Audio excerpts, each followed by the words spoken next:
So we have now come. It's 10:59. I told you I'd be here at 11. You made it. Thank you very much. We have Don Duprie and Katie Grace.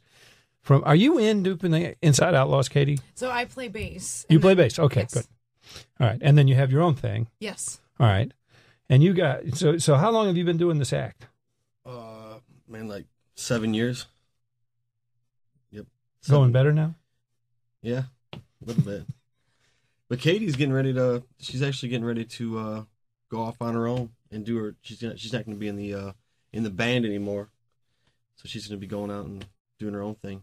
But still a part of the Writers Collective, which is that's right. Outlaws. You talked a little bit about this last time you were here, last March when you were on during South by Southwest. Yeah. And then we all got so floored by What Am I Supposed to Do, Don's song.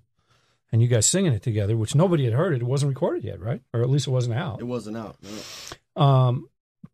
Then we never got too deep into the Songwriters Collective, so tell me more. Yeah, so I feel... It started in like 04, late 04 with me and this guy that's on Atlantic named Ty Stone. And it includes like Katie, myself, a really great singer-songwriter named Allison Lewis from Detroit, this guy named Matt DeMitz, phenomenal player, singer, writer, and we got a few other guys involved in it. And we just basically want to write the best songs that we can and help each other write the best songs we can, you know? Like, song is king. Is it about collaboration, or is it about trying your work out and getting very experienced, kind of expert opinion from your peers? Well, no, I really think it's about collaboration. I mean, we really want to stack the songs to the ceiling. You know, we want to, like, write as many good songs as we can. And in our circle, like, song is king, you know? Everything else kind of falls away. So we want to have the best songs that we can have, you know? And that's pretty much it. So you're staying in this collective, Katie? Yes. But because you got a record, you're making a record with Jim Diamond, right? Yeah, it's all done and being released. For those of you February who don't 18th. listen regularly to Underground Garage, Jim Diamond in that world, which is a very important offshoot of the basic rock and roll world, is God. Basically. You could tell him I said so on the air. He is for that kind of music, he's as good as it gets. As good as anybody's done it in a long time, I think. Oh, yeah. Yeah. So you're having fun with him? Oh, yeah, of course. And who have you got? Is Don playing on your record? Who's playing on your record? He's playing tambourine. I had to get him on there somewhere. Plus we co-wrote, a few of the songs on there, too. Right. So Matt DeMitz, who's part of the Writers Collective, he played lead guitar. Jim Diamond played bass on some songs, as well as Greg Beyer, who Alex Trajano is an awesome drummer from Detroit, and he works for WDT, which is the NPR. Right, yeah. Yeah, so he's super talented. Just got a bunch of Detroit people behind me, and it's great. I'm loving it. Great. And you're putting it out yourself, or? Yes. Okay, so when? February 18th. Oh. Yeah, it's coming up. Well, I have here stacked up, I have What Am I Supposed to Do? Hey Bartender and Preacher's Kid. We could throw wine and whiskey in at the end of that. Oh, now that I know your record's coming out so soon, I was kind of holding on to it. But yeah. All right, so we'll play. What we're going to do, Morgan, is we're going to play What Am I Supposed to Do?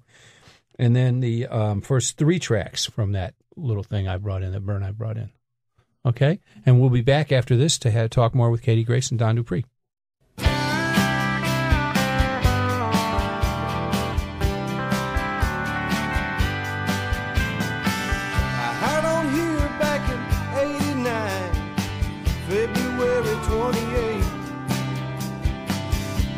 On that old midnight shift, it became the job that I love to hate.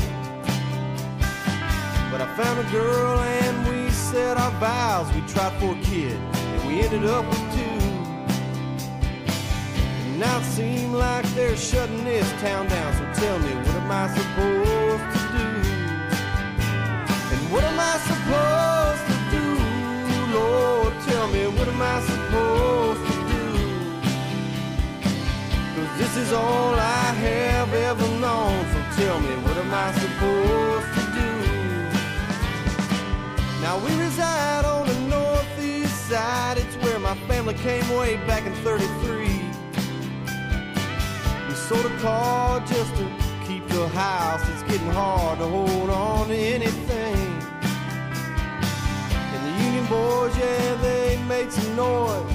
in the end they had to feed their families too. And union dues, they can't help me now. So tell me, what am I supposed to do? And what am I supposed to do? Lord, tell me, what am I supposed to do? 'Cause this is all I have ever known. So tell me, what am I supposed to do?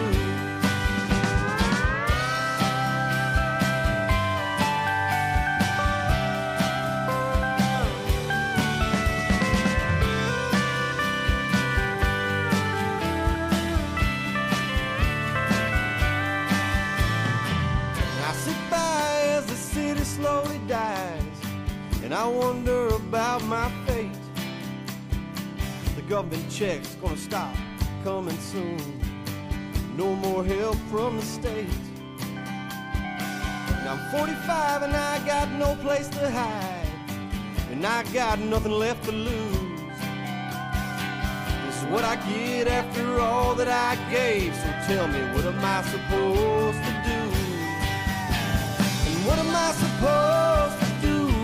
Lord, tell me, what am I supposed to do? 'Cause this is all I have ever known. So tell me, what am I supposed to do? What am I supposed to do? Lord, tell me, what am I supposed to do? 'Cause this is all I have ever known. So tell me, what am I supposed to do?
See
I knew a little girl, she lived just up the block.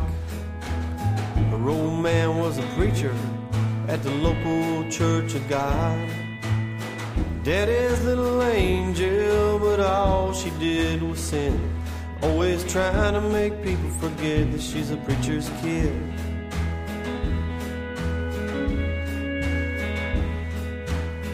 Always missing school, hanging out with the older crowd. A different boy every week, they never seem to stick around. It's easy doing bad things, but it's hard to keep them hid. And she worked hard to make people forget that she's the preacher's kid.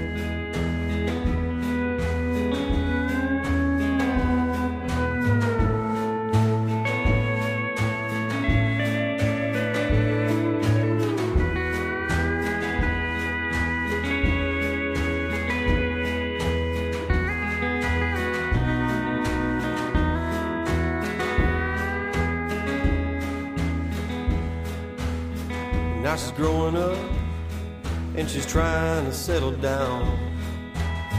Had herself a baby and got married to some clown. She went to church last Sunday, still saw some folks whispering. I guess she'll never make people forget that she's a preacher's kid. I guess she'll never make people forget that she's a preacher's kid. Oh, God bless the preacher's kid.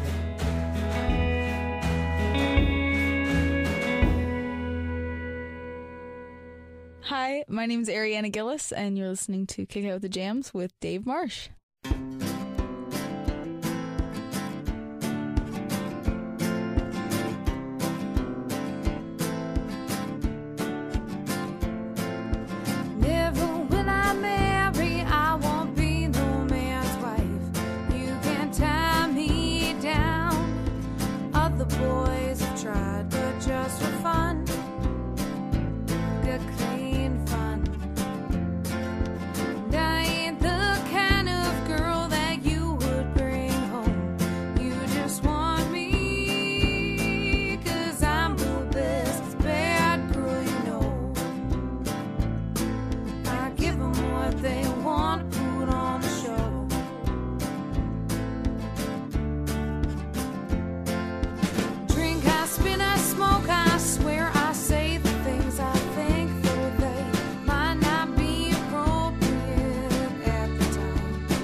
Nothing's changed since we first met. Guess what you see is what you get. Truth be told, I'm the best bad girl you know. I give them what they want, put on a show.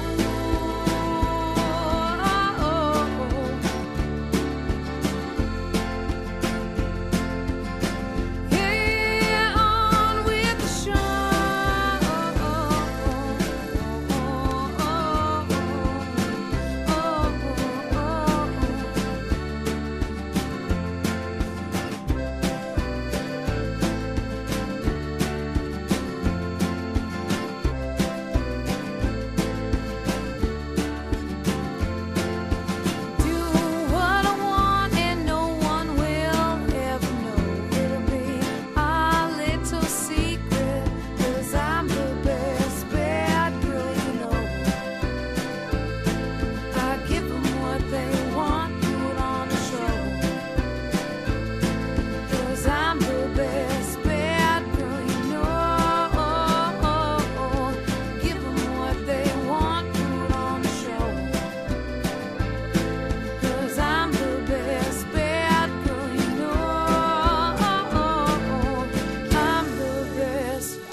Okay, that was Doop and the Inside Outlaws on 2 tracks, and Katie Grace on another 2. What Am I Supposed to Do, which is old Kick Out the Jam standby by now, a year later.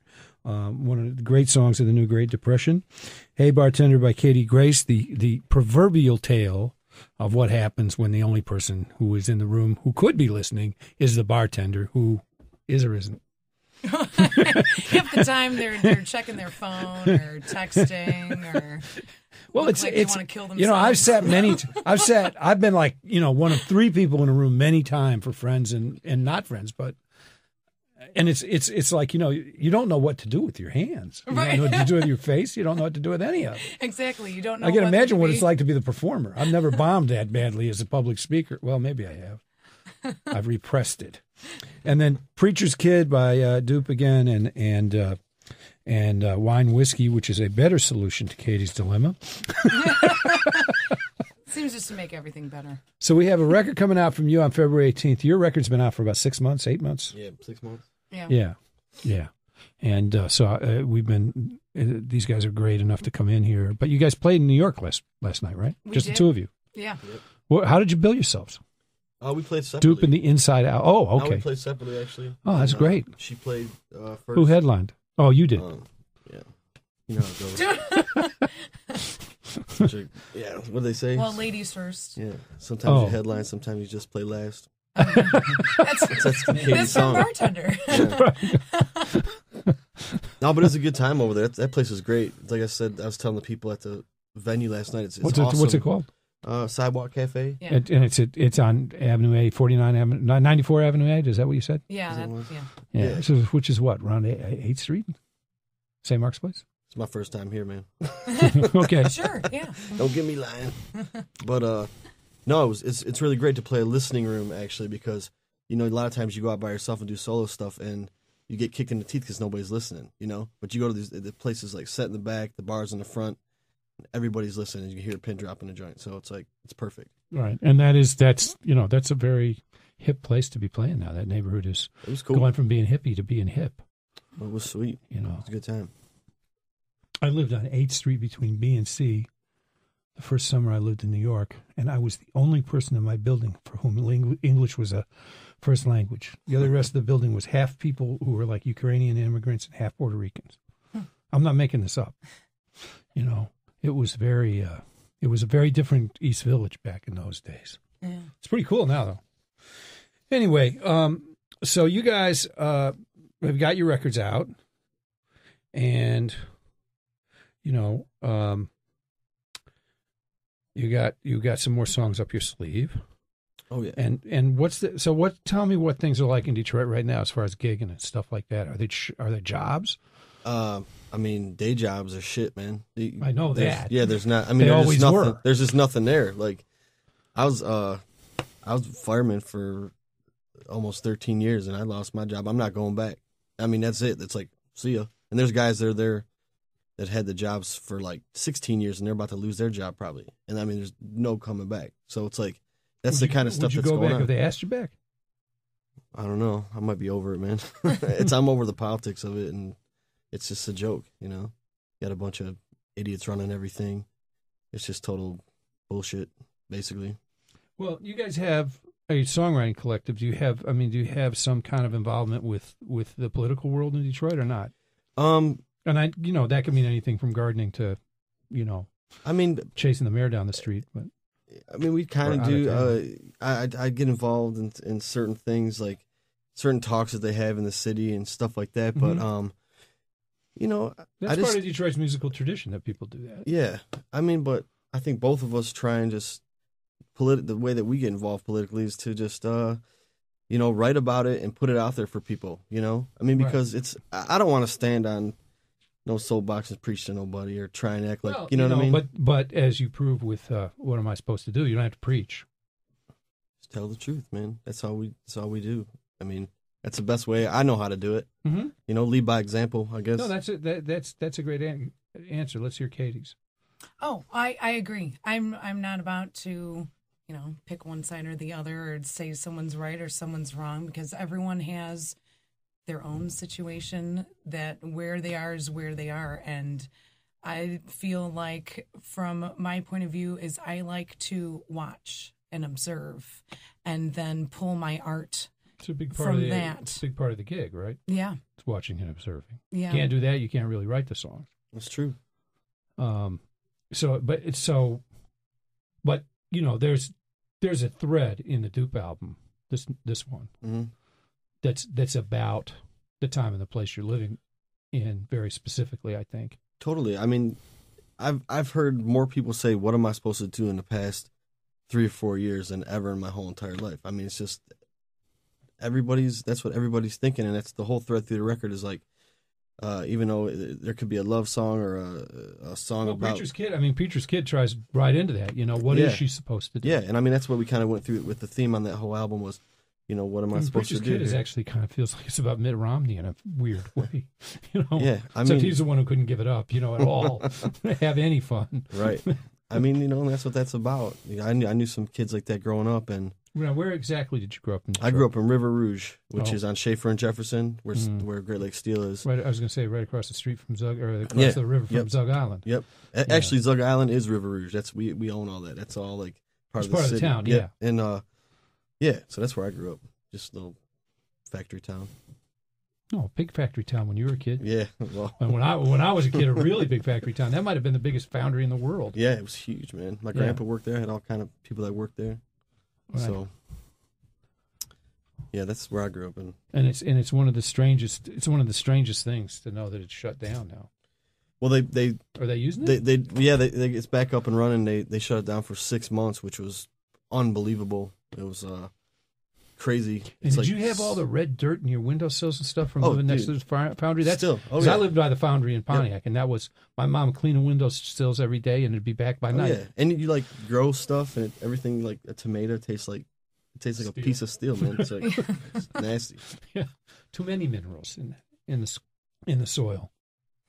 Yeah. So now, where did you grow up? So I grew up in Detroit on the east side at Ross and Kelly, so like 7 and Kelly. What's that like now? Now, you know, it's funny. We moved probably when I was like 12 or something to Harper Woods, so literally across 7 Mile. Right. And I remember driving by my old house, and you know, and it's like boarded up. It's not white flight. That's a white stroll. Yeah, right. But no, that neighborhood. And believe me, my family went further faster, so I'm not criticizing. Yeah. But it's definitely, even Harper Woods now is getting bad. Harper Woods was a pretty nice working people, lower middle class kind of community back in the day. Mm-hmm. You know, well, but it's the whole country now. It's like Detroit got a cold and the nation got, Ebola virus or something. But I'll tell you one thing though, we can sit here and talk about gloom and doom all day, but I think artistically the things that are going on in Detroit are awesome. There's really good music coming out of there.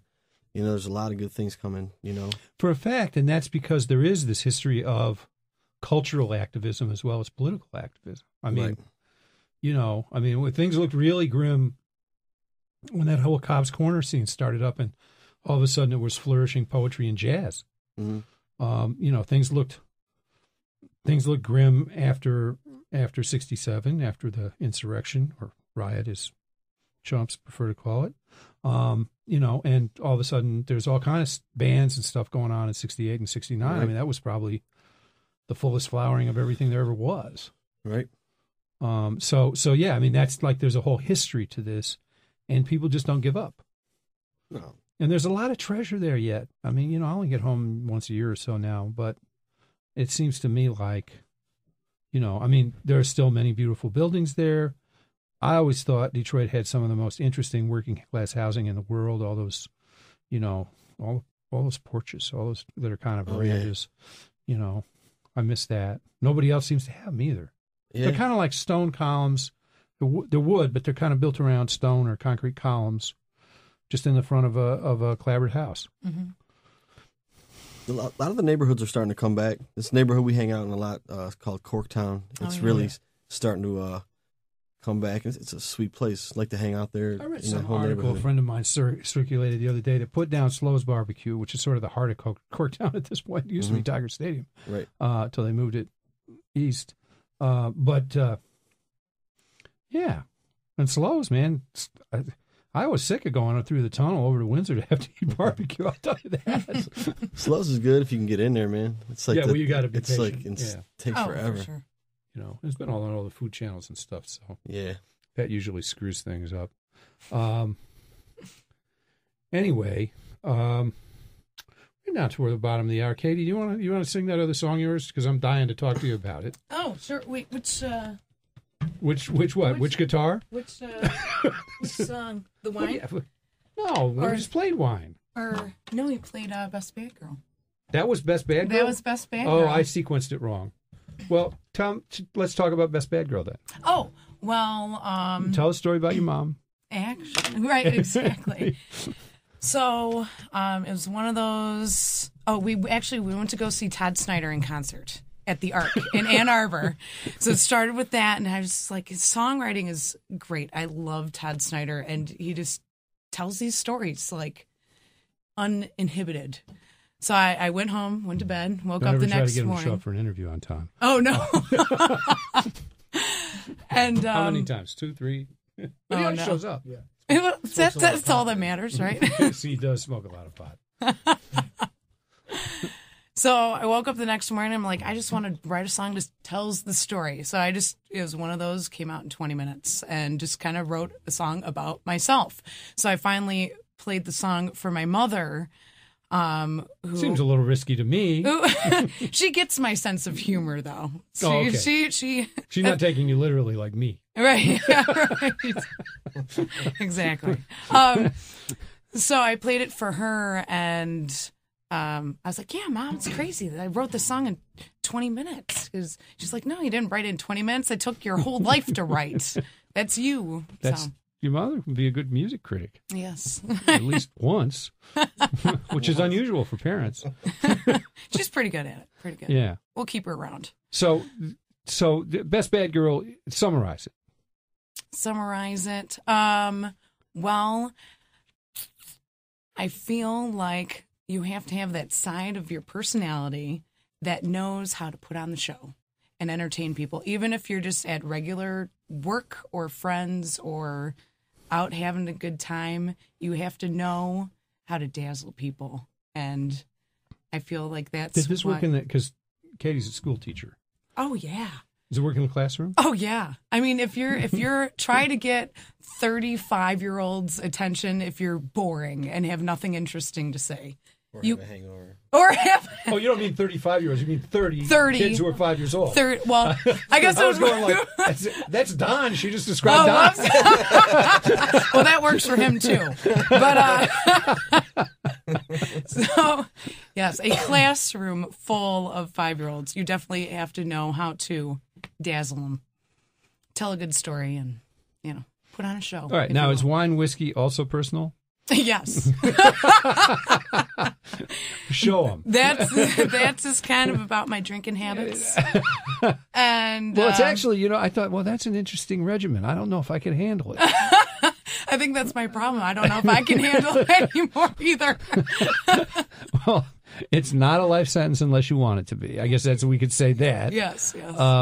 So this is, come on, this is art. Oh, Let's sure. Show, not tell. Sure. All right. So wine, whiskey, and all of the 3 of these songs that we played Best Bad Girl, we played Hey Bartender, and now we're going to hear Wine, Whiskey. These are all on Katie Grace album. Yes, which is called Best Bad Girl. Oh, it is called Best Bad Girl. Yes. All right, so you can study it. Those of you who are out there under 25 who want to develop your act. It's an advice song. Under 25, but over 21. Yes. It's okay. There you go. All right. Here it goes. I like my wine on the work days, whiskey on the weekends. That's the thing that keeps me hanging on. But hey, now it ain't much, 'cause you know it keeps me breathing. Wine on the work days, whiskey on the weekends. Sometimes I wish I could be like you. Go home at night when the workday is through. For me, I got a life inside this place.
whiskey on the weekends. That's the thing that keeps me hanging on. Hey, no, it ain't much, but you know what keeps me breathing? Wine on the work days, whiskey on the weekends. Katie Grace with another advice song from Best Bad Girl. Oh, kids, if you want life advice, come to Aunt Katie. But make her a cocktail first. Mm-hmm. Oh, that's... You have to put that on the back of the cover. All right, I'll put it in my review. Yeah, right. So, Don, is there a song you can do for us from the album? Yeah. I thought there was one that you wanted to do, but We can do. I like to appear spontaneous. It's working for you. Yeah, that's all I got, girl. I guess we can keep with that drinking theme a little bit. I can for at least a couple more. Yeah. Or we can do some social injustice stuff. How low to the floor does this might go?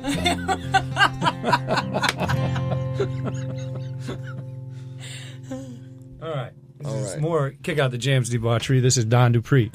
What's this one called, Don? This is called Sitting Here. That's off the last record. And, which is called What Am I Supposed to Do? Which is another advice song. But we keep with the theme with this one because it's, after you go and it's a relationship kind of song, and after you throw everything in the garbage, you're usually at the bar drinking a lot. So that's what this is about. I didn't go to church on Sunday. Hope it'll be all right. And I sure hope that Jesus loves me after Saturday night. 'Cause I've been living up to my billing as a hometown hero and a lowdown villain. I sure hope nobody got hurt feelings down at the bar last night. 'Cause I was hammering down those high life beers, looking at myself in the barroom mirror, thinking that I look a little older than the last time I was sitting here. The same band's playing on the stage, they still can't pull off Turn the Page. Those old 3 chords don't ever change, but your memory disappears while I'm sitting here.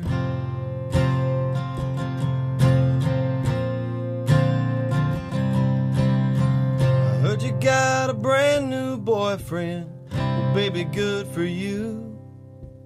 I heard a couple of things about him. I hope that they ain't true. If he's been living up to his billing and he laid a finger on you, I might just kill him. I sure hope that I don't see him down at the bar tonight. 'Cause I've been hammering down these high life beers, looking at myself in the barroom mirror, thinking that I feel a little meaner than the last time I was sitting here. It seemed like I've been drunk for days. I think it's time that I turn the page, and the old band plays, and your memory disappears while I'm sitting here. And if you can't forgive me yet, then maybe you can just forget the things I did and what you said. 'Cause I was hammering down those high life beers, saw you coming in through the barroom mirror, hoping that you stopped in tonight, thinking I'd be here. I got enough for a couple rounds. Hey baby, how's this sound? He'll set 'em up and we'll knock 'em down till the memories disappear while we're sitting here. And while we're sitting here, and while we're sitting here, I'm so glad we're we're sitting here.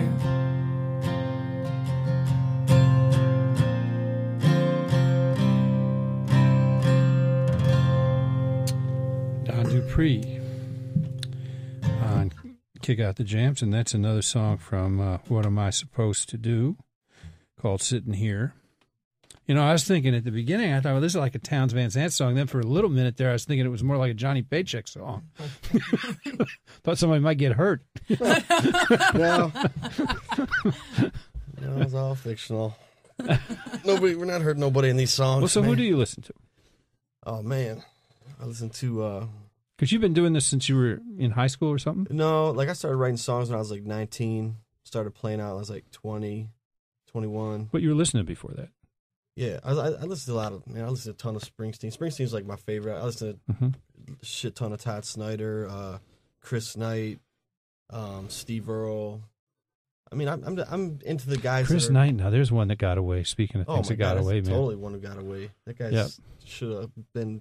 Well, he was like, I thought he was going to be like the new Steve Earle. Yeah, he had all the chances, man. I think he did a lot of things to himself to get away from That's one way it happens. But sometimes, it's completely innocent. You never know. Yeah. I mean, I opened up for the guy. He's phenomenal talent, but he's a different dude, man. He's, And a little difference will take you a long way in a wrong direction sometimes. But he's sweet, man. So all that, so you just sort of picked it up and started doing it. Were you going to school or anything, or you were already a fireman, or no? I had when I started, like right now, I was working construction. I was a pile driver, and then I got into the fire business after. Pile driver's not the safest job, so I kind of wanted to stick around for a little bit. Yeah, it's actually fireman's not as bad as being a pile driver. I almost got killed twice being a pile driver. Pile driver's a machine these days, right? Or are you actually down there? I'm driving down there, the pile. driving the piling. Yeah, like I was one of the ground guys in a Lostman. So it's like, never mind. Bad stuff, man. Yes, like, I'm convinced. Way safer being a fireman. And as goofy as that sounds, right. So you were listening to more of the Americana all-country thing before it was really defined as such, right? Right. I mean, really, 96, I was out of high school for a couple years, and that's when I got Chris Knight's first record. That changed everything the way I thought about. Wow. Yeah, That's the best one. Yeah, totally. I mean, it totally changed the way I thought about music, and, it definitely made me want to, and you can still... Has it been that long? Yeah, that came out in 96, man. Damn. Oh, well, I've overstayed my welcome again. I'll see you guys later. Can you handle the rest of the show? Yeah. Morgan, you take over. So what about you? Who were you, how old were you when you started doing this? I started playing in bar bands probably when I was 17, like doing top 40 cover stuff. Where? On the east side or where you were at school or something? On the east side, well, when I went to Wayne State. Uh-huh. And I studied music there. So studied music education and just started playing out. But before, I played in high school and high school band and all that stuff. Oh, you did? Yeah. And you played bass the whole time? I started on flute in 5th grade, and my mom loves this story too because, she worked and my father worked. So we had to go to latchkey, but there was a chance where you can go to band after school or go to latchkey. So she goes, Katie, what do you want to do? And I'm like, I'll go to band. I'll go try it. And then that was it. So I played flute. I played French horn, trombone, played all the brass in high school. And my junior year of high school, the bass player in the jazz band was about to graduate. So they're like, Katie, bass clef, want to try bass? Sure. From the tuba. And no, I'm not strong enough to carry that thing. French horn? No, well, with trombone. Oh, okay. Oh, okay. Yeah, okay. So, anyway, your arms aren't long enough to play trombone. If you use your fingers and reach it, just you can kind of get it. But that explains the whiskey part. Yeah. Muscle relax. Right. Exactly. So that was it. Then studied bass all through college and music education, blah, blah, blah. And I bounced around, played in a bunch of bands. And then you saw me play in Stella. Yeah, which was Joe Sarapera and Jen Siggett. And Tamnay, right. my girl. And I think at that time with the group that I was hanging with in college, I totally got into bluegrass.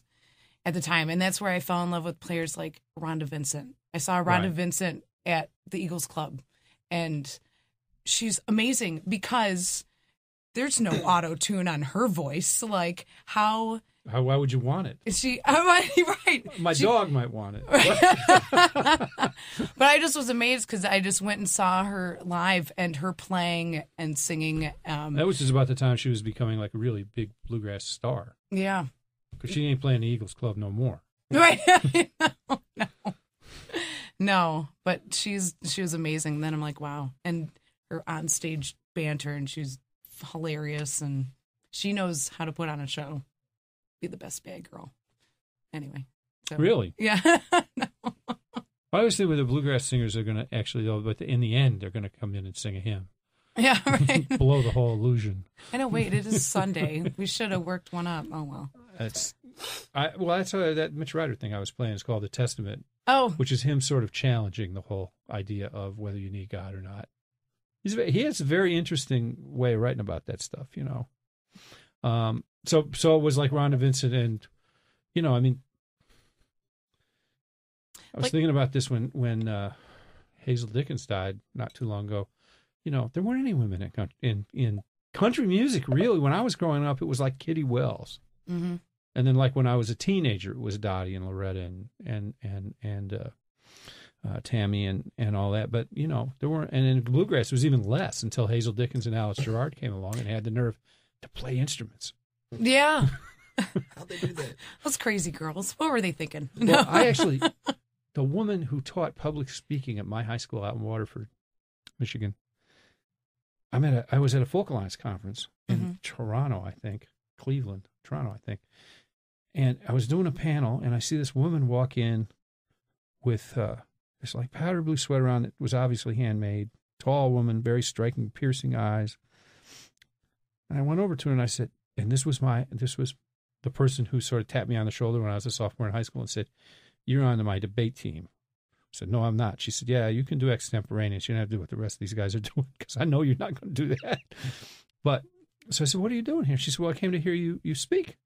And I said, "Well, thank you, but that's not why you're here." And she said, "No." She said, I'm a hammer dulcimer player. When I went back home to West Virginia after I retired, I became a hammer dulcimer player." I said, "Wow, you know."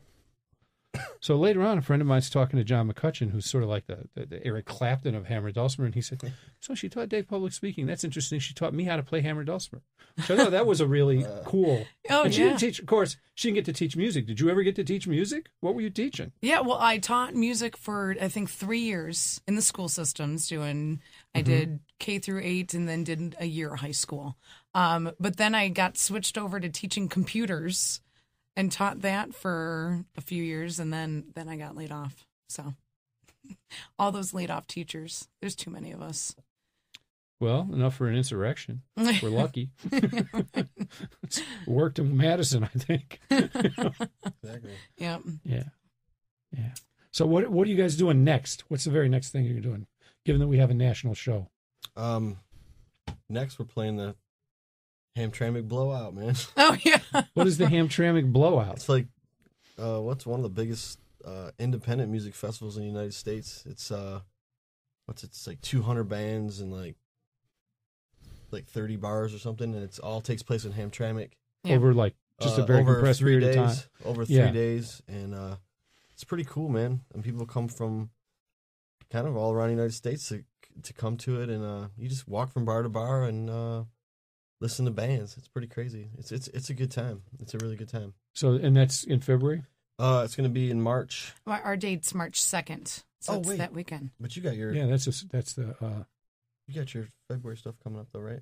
Yeah. And so you got a record release party or anything? So yeah, I'm doing that at the Logger House, which is Corktown, which we were talking about before, one of the neighborhoods that there is great stuff going on. So if there are people living in southeastern Michigan, you want to be there February 18th? February 18th. And then the Tuesday after that, I'm doing with Ann DeLisi. She has listening from parties. WDT. Well, yes. Is she still at DDT? Yeah. So she one of the cooler people in Detroit. Oh, she's opinion. Awesome. Always has been. I love Ann so much. She's great. She loves Katie, boy. It's like a big love party. So anyway. Oh yeah. So she has these listening parties at the Majestic Cafe right on Woodward. Right. And they're a good time. It's right on Woodward, right by the It's a ballparks and the Magic Stick. right. A little Yeah, it's further more down. Wayne State-ish area. There. Yeah, Would you call that Midtown. Midtown? Yeah, So- they changed the name of everything Yeah, I know. except the streets. Yeah. So So you're doing that? When are you doing that? That is, that's the following Tuesday, so it's probably February 21st. right. Yes. So, well, we wish you well, and you're sending me a copy of the record as soon as you get one pressed, right? Yes. Because it will sound better on radio once we play it that way. You know, and so do you just have Doop, or do you have other persona? Because you obviously weren't Doop last night. No, I just I'll go by the name Don Duprie, like when I play out, and that's it, But like for coming up, definitely writing songs right now for another record. We're gonna definitely have one out, and then within the next year and a half for sure. Thinking about doing a record of all love songs. Oh my God. Maybe, I don't know. Original love song. Yeah, but not like cheesy love songs, like Good ones. good ones. You know, we tough do ones. have one Only- more track by Doop, by the band, that's on that burn. People who listen to this show, people who listen to me, will be interested in this song. I don't know. You don't even know that I've got this, I don't think. Okay. Which this is their version of Prove It All Night. All right. How old is this? It's from 2009, but this is Pedal Steel P. Ballard. He's in the band with us, and Is he singing? no, he's on steel. Right. And I was listening to Darkness on the Edge of Town one night, and I called him. And I go, "Hey man, do you think we could do like a cover of Prove It All Night, and you can just play it on the steel, like do all the piano parts?" He's like, "Yeah man, no problem." So I went over to his house. He had it all worked out, and then we ended up recording it. And the guitar solo on that's Jim Diamond, like doing Really? yeah. So like I really like this track. So a lot. we got to get this for Easter Radio. All right. So this is Prove It All Night by Doop and the Inside Outlaws. What track? Oh, it's the last track. No. It's No, because it's not the I don't know the album. okay. I just downloaded it. Oh, right on. Katie didn't tell me that it existed until yesterday. Oh, No, you should have. I mean, Better thank late you. than never. No. And you got a bunch of records, right? yeah. I brought some for you. Oh, good. All right. Well, we'll get into it. And we'll get that thing on East Street Radio. Maybe. Oh, right on, bro. Maybe Sound Exchange will even pay for them. So this is Prove It All Night.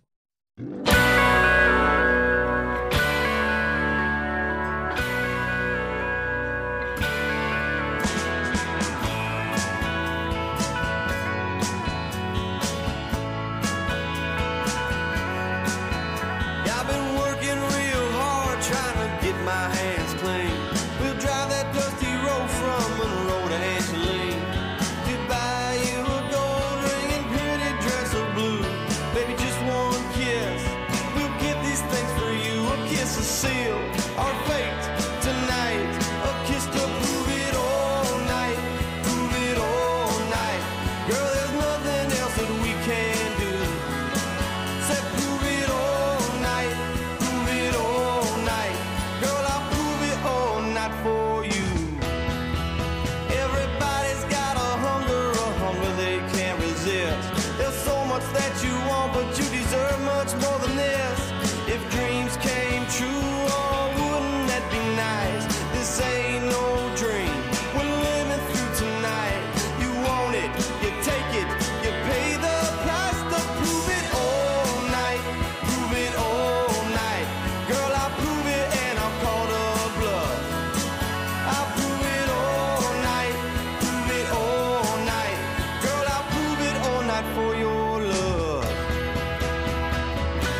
Baby, tie your hair back in a long white bow. Meet me in the fields behind the dynamo. You hear their voices tell you not to go. They made their choices and they'll never know what it means to steal, to cheat, to lie, what it's like to live and die. And prove it all night, prove it all night. Girl, there's nothing else that we can do except prove it all night, prove it all night. Girl, I'll prove it all night for you. I'll prove it all night, I'll prove it all night. I'll prove it all night, I'll prove it all night. I'll prove it all night, I'll prove it all night. I'll prove it all night, I'll prove it all night.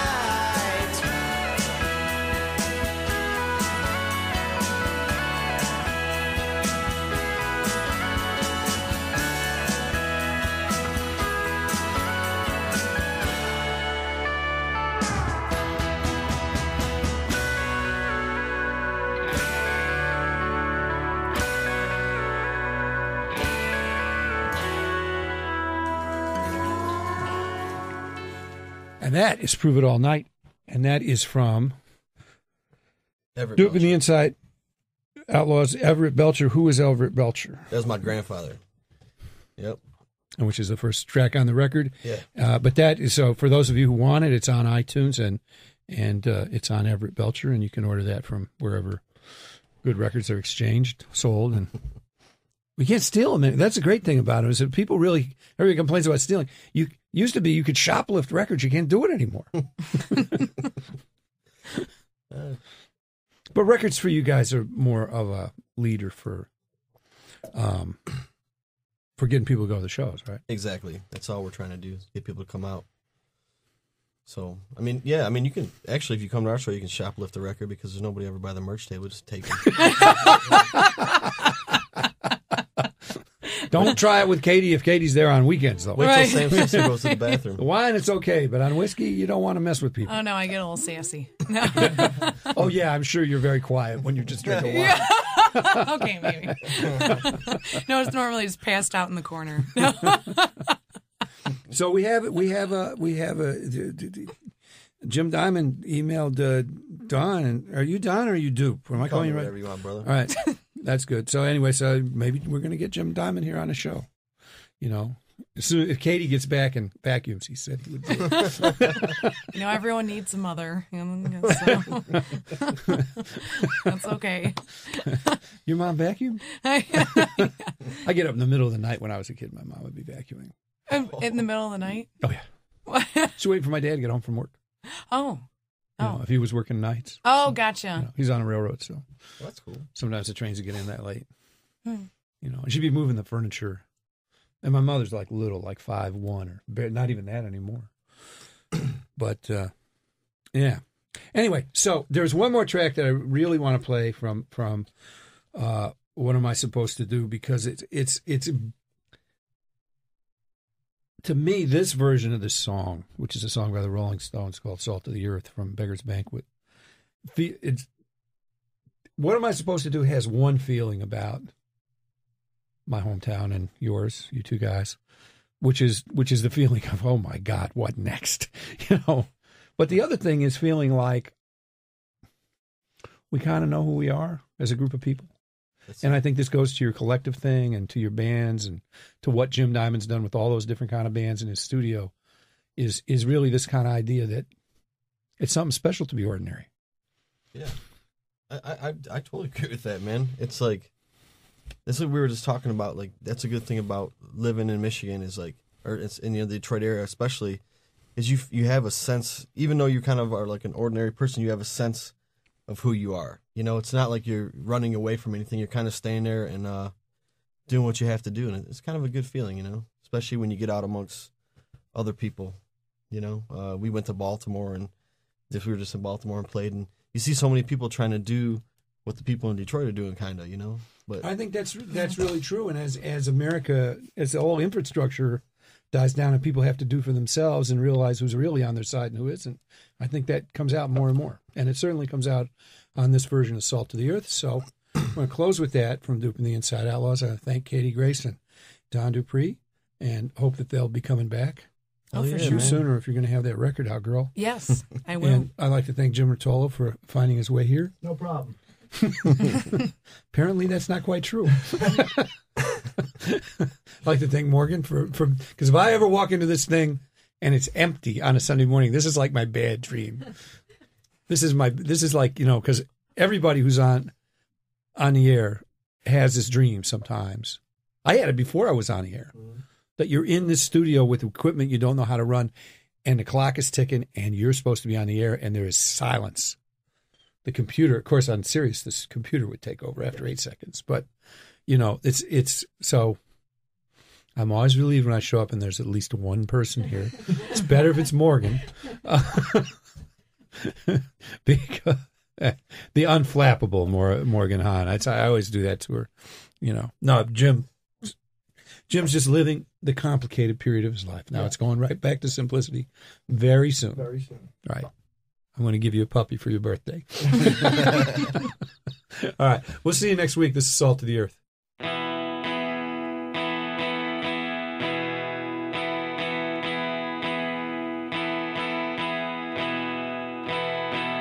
And let's drink to the hardworking people, and let's drink to the lowly of birth, and raise your glass to the good and the evil, and let's drink to the salt of the earth.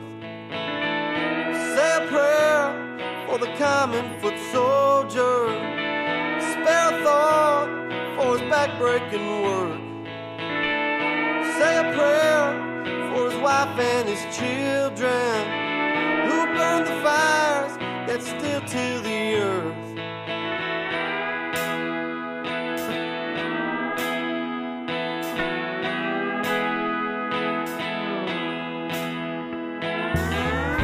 When I look at the faceless crowd, a swirling mass of grays, black and white, they don't look real to me. In fact, they seem so strange.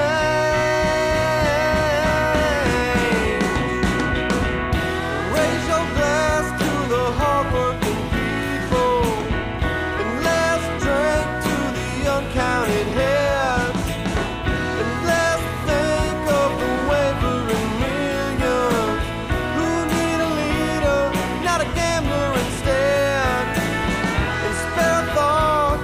The stay-at-home voter, his eyes they gaze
The Spectrum. Sirius XM.